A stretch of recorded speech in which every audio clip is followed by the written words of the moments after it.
দর্শক, আবারও রাজনীতিতে একটা বিরাট সুখবর। টিএসসি চত্বরে এসে আব্দুল মালিকের উপরে ঝাঁপিয়ে পড়ে, তার মাথাটা একটি ইটের উপরে রেখে আর একটি ইট দিয়ে থেতলে দেওয়া হয়, তার ঘিলু বের করে। কথিত আছে, শোনা যায় যে তোফায়েল আহমেদ এবং এই হাসানুল হক ইনু এবং রাশেদ খান মেনন তিনজন মিলে এই ঘিলুটা এইভাবে পরীক্ষা নিরীক্ষা করে দেখে যে এর ভিতরে কি আছে, কি করে 1 মিনিটের ভিতরে মানুষকে এইভাবে তার পক্ষে নিয়ে নিল। সেই তোফায়েল আহমেদ আজ হাসানুল হক ইনু, রাশেদ খান মেনন জেলের ভিতরে পড়ছে, আর তোফায়েল আহমেদ আজকে তিনি মারা গেছেন। নিশ্চয়ই সরকার বুঝতে পারতেছে বলেই বলছে দেশ একটা কঠিন সময়ের মধ্যে দিয়ে যাচ্ছে, সামনে আমাদের আরো কঠিন সময়। মাননীয় প্রধানমন্ত্রী বলছে, সেম একটা কথা শুনছিলাম ডক্টর ইউনূসের মুখে, দেশ এখন যুদ্ধময় পরিস্থিতির মধ্যে দিয়ে যাচ্ছে, অর্থাৎ সংকটময় অবস্থার মধ্যে আমরা আছি। আজ একই কথা বললো মাননীয় প্রধানমন্ত্রী যে ইঙ্গিতটা করলো, এই ইঙ্গিতটা কাদের দিকে করলো? জামাতে ইসলাম, এনসিপি, ছাত্র শিবির, তারাই কি কঠিন সময় নিয়ে আসতেছে? না, সেদিকে ইঙ্গিত করে নাই, ইঙ্গিতটা চিটাগাঙ্গের দিকে তাকান।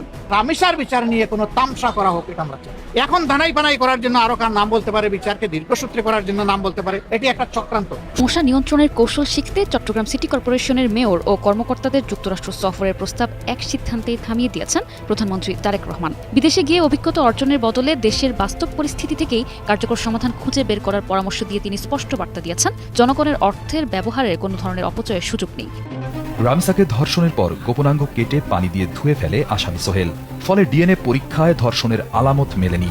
মামলাটির তদন্ত কর্মকর্তা কালবেলাকে জানান, পানির সংস্পর্শে আলামত নষ্ট হয়ে যাওয়ায় ডিএনএ নমুনা পাওয়া সম্ভব হয়নি। আসসালামু আলাইকুম দর্শক, নতুন একটা নিউজে সবাইকে স্বাগতম। দর্শক, আজকের ভিডিওটি কতটুকু গুরুত্বপূর্ণ এবং আকর্ষণীয় হতে চলেছে সেটা হয়তো ভিডিওর শুরুতে দেখেই অলরেডি আপনারা বুঝতে পেরেছেন। দর্শক, টান টান উত্তেজনা আজকের ভিডিওটি সবার সম্পূর্ণ দেখতে হবে, মনোযোগ সহকারে শুনতে হবে। তাহলে আমি মনে করি আপনারা রাজনৈতিক অঙ্গন নিয়ে এবং দেশ বিদেশের, আমাদের দেশ পাশের দেশের অনেক কিছুই আজকের এই ভিডিওর মাধ্যমে জানতে পারবেন। কথা আবার আমরা সরাসরি মূল নিউজে চলে যাব। তার আগে বলবো, যারা এখন পর্যন্ত আমাদের এই চ্যানেলটি সাবস্ক্রাইব করেন নাই, প্রতিনিয়ত এই ধরনের আপডেট গরম গরম খবর পেতে আমাদের এই চ্যানেলটি সাবস্ক্রাইব করে আমাদের সাথে থাকবেন। আর যারা সাবস্ক্রাইব করেছেন তাদের ধন্যবাদ। চলুন একটা লাইক দিয়ে মূল নিউজে চলে যাই। বর্ষিয়ান রাজনীতিবিদ, আওয়ামী লীগের প্রেসিডিয়াম সদস্য তোফায়েল আহমেদ তিনি আজ মারা গেছেন। তার মৃত্যুতে দেশের বিভিন্ন প্রান্ত থেকে বিভিন্ন জনেরা বিভিন্ন মতামত ব্যক্ত করছে। কেউ ইন্নালিল্লাহ পড়ছে, কেউ আলহামদুলিল্লাহ পড়ছে। এখন প্রশ্ন আসতে পারে, এই ইন্নালিল্লাহ এবং আলহামদুলিল্লাহ এর হেতু কি? এর একটা কারণ আছে, এই কারণটা আমি বলবো।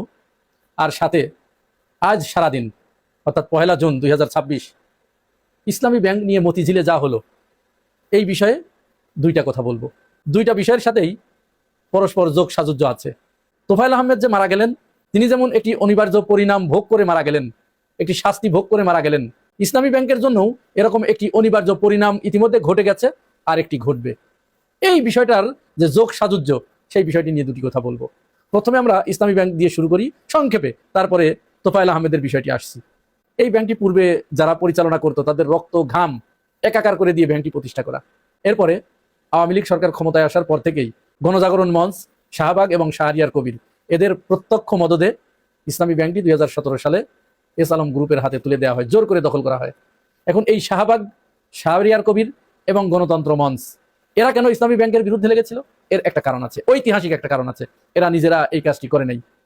এরা ভারতের প্ররোচনায়, ভারতের উস্কানিতে, ভারতের কথা মতো ইসলামী ব্যাংকের বিরুদ্ধে লেগেছিল এবং ভারত শেখ হাসিনাকে বাধ্য করেছিল ইসলামী ব্যাংকে দখল করে ব্যাংকটাকে একেবারে ফোকলা করে দিতে, ধ্বংস করে দিতে।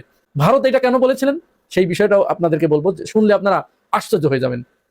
মূলত আপনারা জানেন, ইসলামী ব্যাংক 2007 সালের পর থেকে 2019 সালের আগ পর্যন্ত সারা পৃথিবীর ব্যাংকিং সূচকে শ্রেষ্ঠ 1000টি ব্যাংকের ভিতরে জায়গা করে নিয়েছিল এবং প্রতি বছর এই সূচক নিচের দিকে নামছিল। প্রথমে 1000তম হলো, তারপরে 999, 98, এরকম সর্বশেষ 951তম হয়েছিল। এবং আপনারা আশ্চর্য হবেন, এই দক্ষিণ এশিয়ার ভিতরে অন্য কোনো ব্যাংক ছিল না, অন্য কোনো দেশের ব্যাংক ছিল না। দক্ষিণ এশিয়ায় যে দেশগুলো আছে আপনারা জানেন, নেপাল, পাকিস্তান, ভুটান, মালদ্বীপ, ভারত, বাংলাদেশ, এই দেশগুলোর কোনো ব্যাংক ওই জায়গায় জায়গা পায় নাই। শুধুমাত্র বাংলাদেশের একমাত্র ব্যাংক ইসলামী ব্যাংক। তো গ্লোবাল সূচকে যখন এই ব্যাংকটি এরকম ক্রমান্বয়ে একের পর এক তার সাফল্যের ধারা অব্যাহত রাখছিল, এটা ভারতের জন্য মাথা ব্যথা হয়ে গিয়েছিল। এবং ভারত এত বড় একটি দেশ, সে সব দিক দিয়ে গুণে মানে সেরা, ব্যাংকিং সেক্টরে সে নাই, ইসলামী ব্যাংক বাংলাদেশের ব্যাংক সেইটা এগিয়ে যাচ্ছে, ভারত এটা মেনে নিতে পারেনি। যে কোনোভাবে ব্যাংকটাকে দখল করার জন্য, ধ্বংস করার জন্য শেখ হাসিনাকে লেলিয়ে দেয়। আর শেখ হাসিনা গণজাগরণ মঞ্চ, শাহরিয়ার কবির, তারপরে শাহবাগ, এদের মাধ্যমে আওয়াজ তোলার পরে 2017 সালে এসে সেটা কার্যে পরিণত করে। এরপরে 5 আগস্টের পরে যখন শেখ হাসিনা পালিয়ে গেল, এরপর ব্যাংকটি আস্তে আস্তে ঘুরে দাঁড়াতে শুরু করে, আবার তার আগের অবস্থায় ফিরে আসতে শুরু করে। এখানেও ভারত আবার তাদের মাথা খারাপ হয়ে যায়।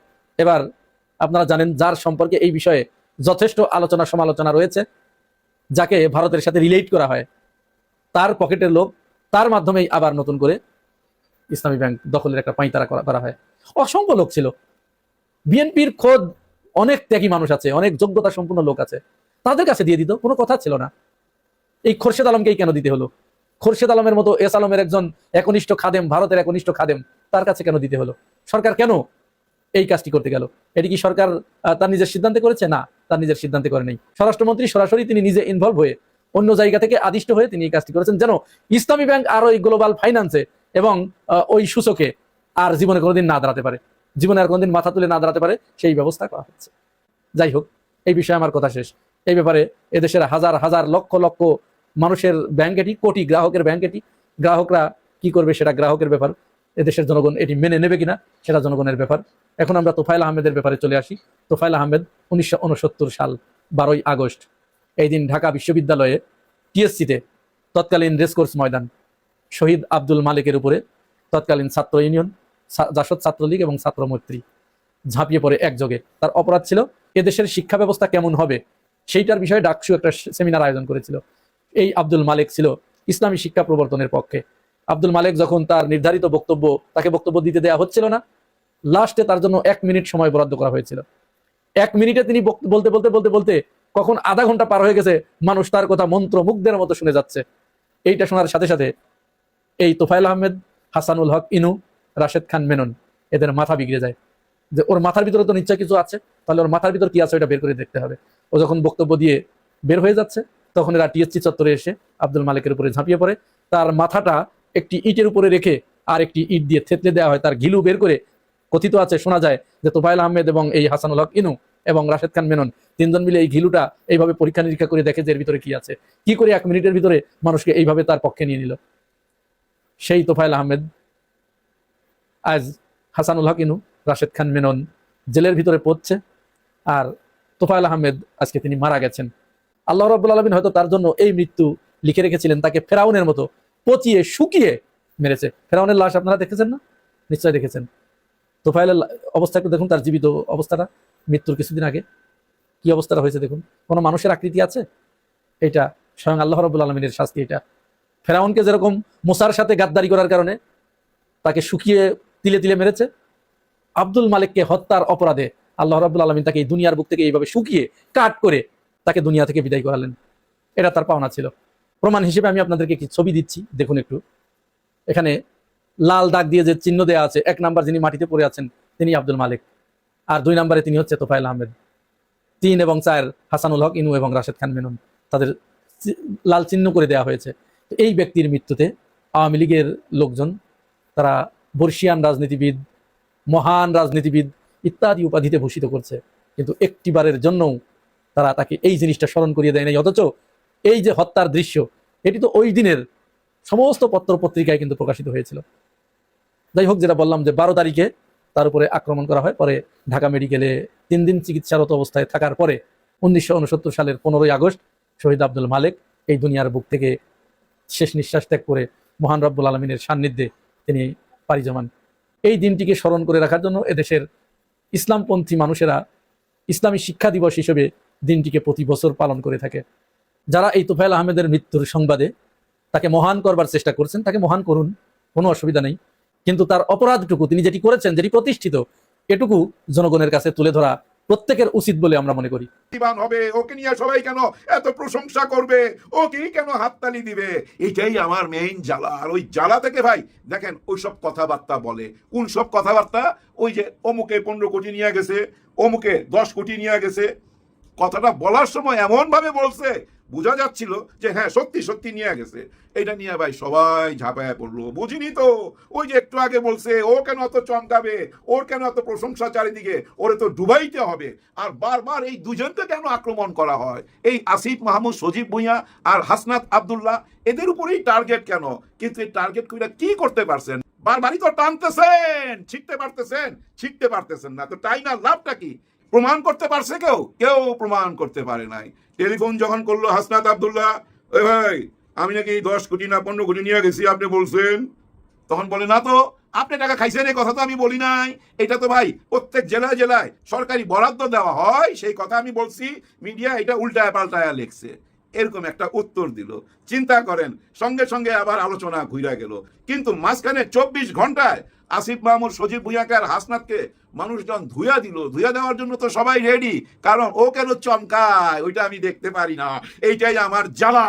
ভাই ব্রাদার, বাংলাদেশে তো 300 এমপি আছে, ওই একজন হাসনাতের পিছনে কেন সবাই দেখেন পুরো মিডিয়া টিডিয়া সব একজন হাসনাতের পিছনে, আর নাহলে আসিফ নজরুল, সজীব ভুঁইয়ার পিছনে। আর মানুষ নাই, দেশে আর কেউ রাজনীতি করে না, সরকারের সাথে আর কেউ জড়িত না। তারা কি করতেছে? তাদের যে একটা প্রশ্ন করেন না দেখি, তাদেরকে একটু প্রশ্ন করেন না। হ্যাঁ, তারাও তো বরাদ্দ পাইছে, কম আর বেশি সবাই তো বরাদ্দ পাইছে। আর শুধু এই বরাদ্দ নিয়ে কেন, বহু রকম অঘটন ঘটতেছে চোখের সামনে এই সোশ্যাল মিডিয়ায়। ওইখানে যে একবার প্রশ্ন করেন না দেখি না, হ্যাঁ আপনাদের কিরকম হ্যাডম আছে?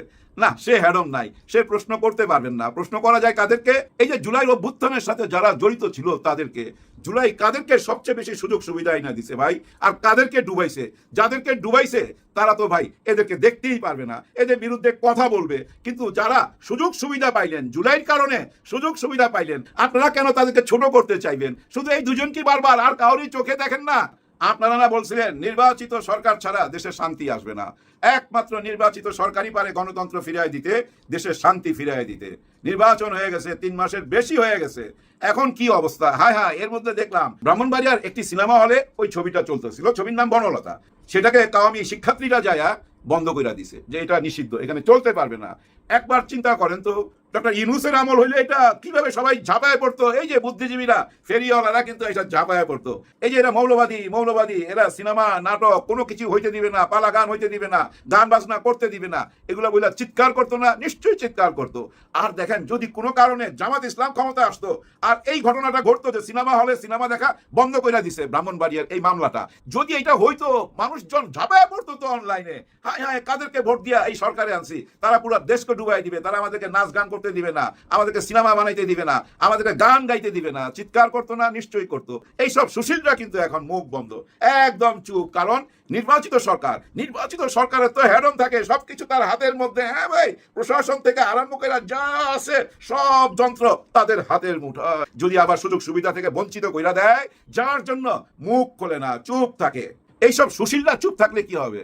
সাধারণ জনগণ তো চুপ নাই। দেখেন না, আজকে মতিঝিলে রণক্ষেত্র হয়ে গেছে তো, হায় হায় কি দুরবস্থা, পানি মারতাছে, গ্যাস মারতাছে, পুলিশ দিয়া দৌড়াইতাছে, রুখতে পারতেছে না। ওই ইসলামিক ব্যাংক নিয়ে আবার সেই আগের অবস্থা। কি অবস্থা দেখেন, এই ইসলামিক ব্যাংকটা কিন্তু কায়দা নিয়ে গেছিল। কে কায়দা নিয়েছিল?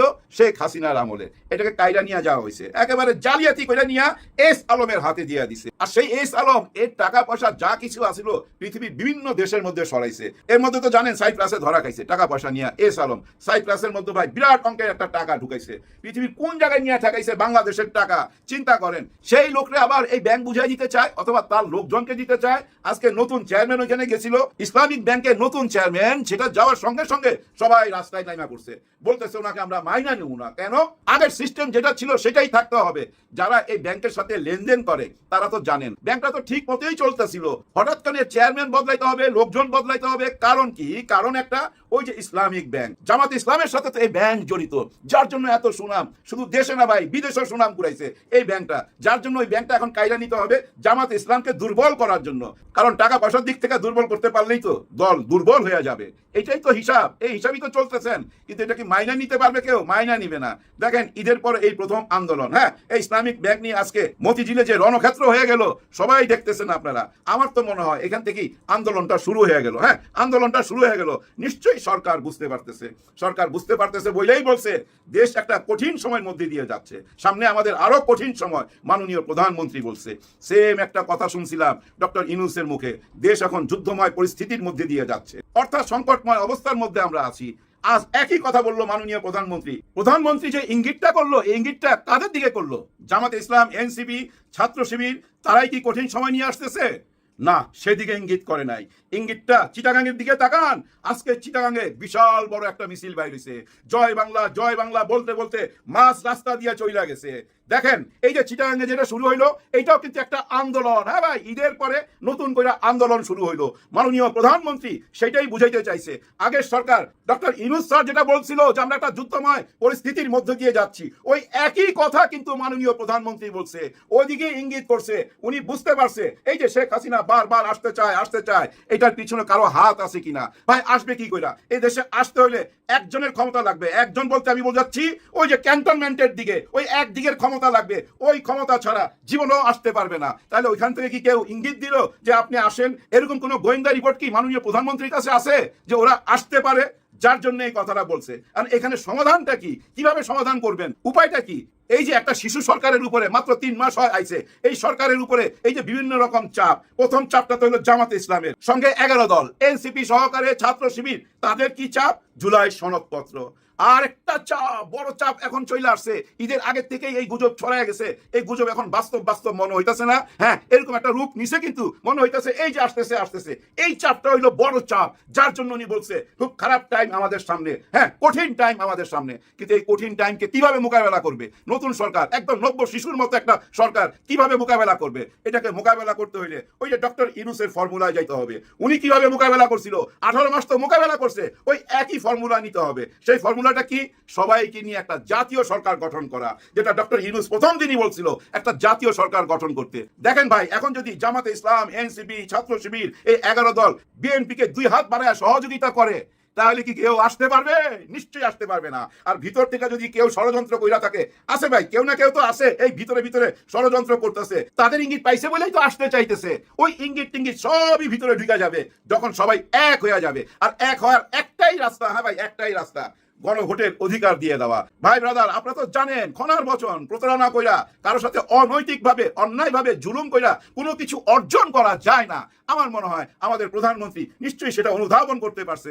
আমার মন বলতেছে 1 সপ্তাহের মধ্যে একটা কিছু ব্যবস্থা হয়ে যাবে। ব্যবস্থা বলতে আমি বুঝাইতে চাচ্ছি এই জুলাই সনদপত্রের ব্যবস্থা, গণভোটের ব্যবস্থা। কারণ এইটা যদি মাইনা না নেয়, 11 দল থেকে সহযোগিতা পাবে না। 11 দল আগেই বলছে, বিশেষ করে ডক্টর শফিকুর রহমান স্যার তো বইলাই দিছে, আমরা সম্পূর্ণ সহযোগিতা করতে চাই এই সরকারকে। এই সরকার সুন্দরভাবে 5 বছর দেশ পরিচালনা করবে, আমরা সেটা চাই। কিন্তু আমাদের চাওয়া একটাই, মানুষের অধিকার, গণভোটের অধিকার, জুলাই সনদপত্র, ওই সংস্কারটা যদি হয়ে যায় আর আসতে চাইবে না, আসার না মুখেও নিবে না ভাই। কারণ কি জানেন? ওই সংস্কারের মধ্যে শেখ হাসিনার আসার সমস্ত রাস্তা বন্ধ করা আছে। পার্শ্ববর্তী দেশ থেকে যখন দেখলো সনদপত্রের কোনো কিছু হচ্ছে না, এটা হবে না, তখনই তারা বুঝে নিছে, আচ্ছা আমরা তো 72-এর সংবিধানেই আছি, ওই 72-এর সংবিধানের মধ্যে দিয়া ওনার আসার রাস্তা খুঁজতেছে। এই রাস্তা যদি এখনই বন্ধ না করেন, নিশ্চয়ই উনি খুব তাড়াতাড়ি চলে আসবে। অনেকে বলা করে না 6 মাসের মধ্যে আসবে, নিশ্চয়ই উনি 6 মাসের মধ্যে চলে আসবে। আর যদি জুলাই সনদপত্র মাইনা নেন, তাহলে এই যে যুদ্ধময় একটা পরিস্থিতি তৈরি হয়েছিল দেশে এখন, হ্যাঁ ভাই, গৃহযুদ্ধ লেগে যেতে পারে। তো যেভাবে সবাই মাঠে নামতেছে, যেভাবে সরকারকে চাপ দিতেছে, সরকার বেসামাল হয়ে গেলে একটা গৃহযুদ্ধ লেগে যেতে পারে। ওইখান থেকে বাইরে হওয়ার জন্য একটাই রাস্তা, সবাই এক জায়গায় চলে আসেন। দর্শক, আবারও রাজনীতিতে একটা বিরাট সুখবর। বিএনপি এবার মারাত্মক ভয় পেয়ে জামাতকে গ্রিন সিগন্যাল দিচ্ছে, জামাতকে ডাকছে, জামাত ভাই আসেন, এবং অপেক্ষা করছে যে ভাই আপনাদের জন্য অপেক্ষা করছে, আসেন আমরা জুলাই সনদ বাস্তবায়ন করি। এই ভয়টা বিএনপির মধ্যে বেশি ঢুকেছে শেখ হাসিনা ফেরার যে আয়োজন যুক্তরাষ্ট্র এবং ভারতের মধ্যস্থতায়। শেখ হাসিনাকে ফেরাতে পারবে না, কিন্তু এর মাধ্যমে বিএনপিকে চাপে রাখবে, ভয় দেখাবে। এতে আসলে বিএনপি ভয় পেয়েছে। এখন বিএনপির একটা উপলব্ধি হয়েছে, এটা একটা মজার আলোচনা। বিএনপি এখন আক্ষেপ করছে, তারেক রহমান কিন্তু ঘুম হচ্ছে না।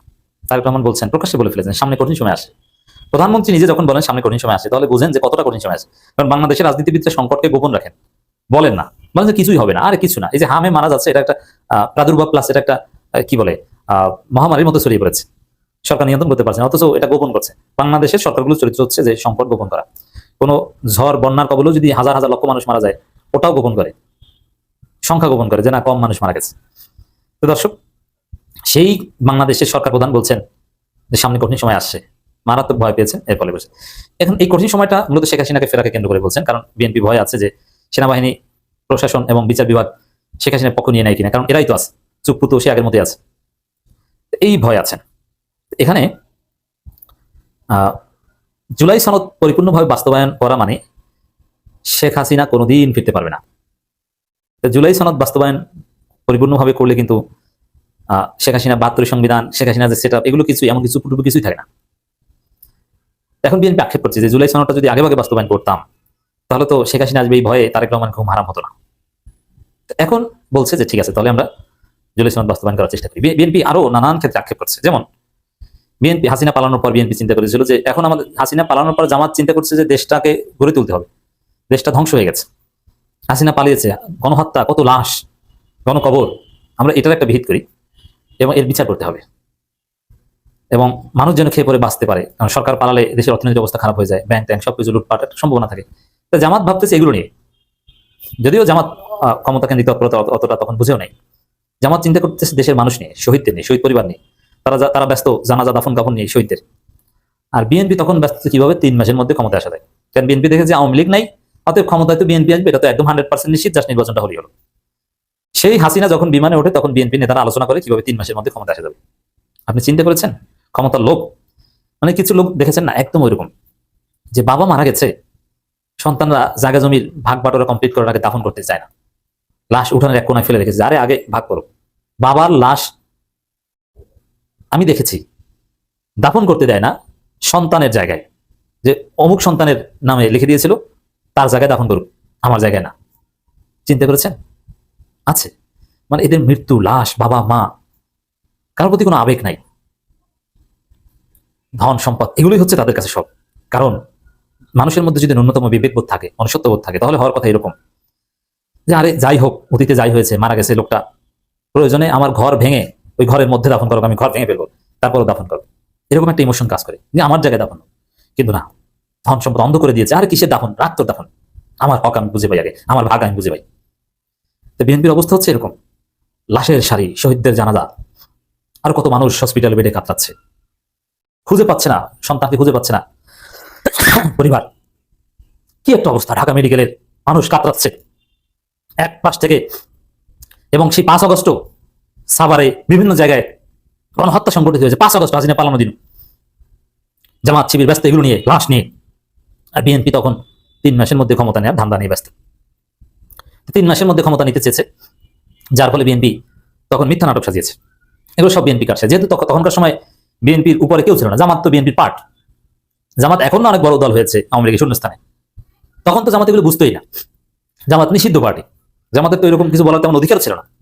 ভাগ্য ভালো যে নিষিদ্ধ থাকা অবস্থায় সেনাপ্রধান ডেকেছে, না ডাকলেও জামাতের কিছু করার ছিল না, চুপ করে বসে থাকতে হইতো যে নিষিদ্ধাজ্ঞা প্রত্যাহার কবে হবে।